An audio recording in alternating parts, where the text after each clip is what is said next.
Hello സുഹൃത്തുക്കളെ, നമ്മൾ ഒരു അയല മീൻ കറി ഉണ്ടാക്കാം. വളരെ സിമ്പിളായിട്ട് നമ്മൾ ചട്ടി ചൂടാക്കുക, എണ്ണ ഒഴിക്കാം, ഉലുവ ആഡ് ചെയ്യാം, അത് കഴിഞ്ഞിട്ട് കടുക് ആഡ് ചെയ്യാം, കടുകും കൂടെ ആഡ് ചെയ്യാം, പിന്നെ ജിഞ്ചർ ചോപ്പ് ചെയ്ത് വെച്ചിരിക്കുന്നത് ആഡ് ചെയ്യാം, അതിനുശേഷം കറിവേപ്പില, പച്ചമുളക് എന്നിവ ആഡ് ചെയ്യാം. എന്നിട്ട് ആ എണ്ണയിൽ ഒന്ന് ഒന്ന് സോട്ട് ചെയ്തെടുക്കുക.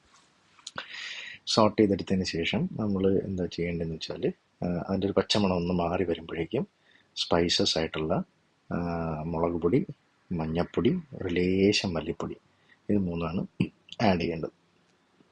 ഇതൊന്നിപ്പോൾ സോട്ടായിക്കൊണ്ടിരിക്കുകയാണ്. അതിൻ്റെ ഒരു റോ ഫ്ലേവർ ഒന്ന് പോകാനായിട്ട് ഫ്ലെയിം ഒന്ന് കുറയ്ക്കണം. നമ്മൾ സ്പൈസസ് ആഡ് ചെയ്യുന്നതിന് മുന്നായിട്ട് സ്പൈസസ് ആയിട്ടുള്ള മുളക് പൊടി ഒരു 2 ടീസ്പൂൺ ഇട്ടു. അടുത്തത് മല്ലിപ്പൊടി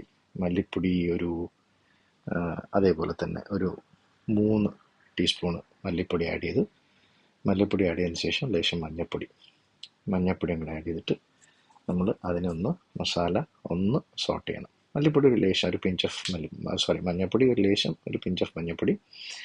അതിനുശേഷം ഒന്ന് സോട്ടായി വന്നതിന് ശേഷം നമ്മൾ നേരത്തെ സോക്ക് ചെയ്ത് വെച്ചിരുന്ന കുടംപുളി, ചൂടുവെള്ളത്തിൽ സോക്ക് ചെയ്ത് വെച്ചിരുന്ന കുടംപുളി ആഡ് ചെയ്യുക. കുറച്ചായിട്ട് ആഡ് ചെയ്താൽ മതി. എന്നിട്ട് നമ്മൾ ആ ഒരു കൺസിസ്റ്റൻസി നോക്കിയിട്ട് അതിനനുസരിച്ചിട്ട് ബാക്കി വെള്ളം വിത്ത് കുടംപുളി ആഡ് ചെയ്യാം. ആഡ് ചെയ്തതിന് ശേഷം നമ്മൾ ഈ ഒരു സ്റ്റേജിൽ ലേശം ഉപ്പ് ചേർക്കുക. നമ്മുടെ അളവിനനുസരിച്ചിട്ടുള്ള ഉപ്പ് ചേർക്കുക. ഇപ്പോൾ ഈ സമയത്തിന് പുളിയും ഉപ്പും ഒന്ന് കയറി നിൽക്കും. അതിനുശേഷം നമ്മൾ മീൻ ആഡ് ചെയ്യുക.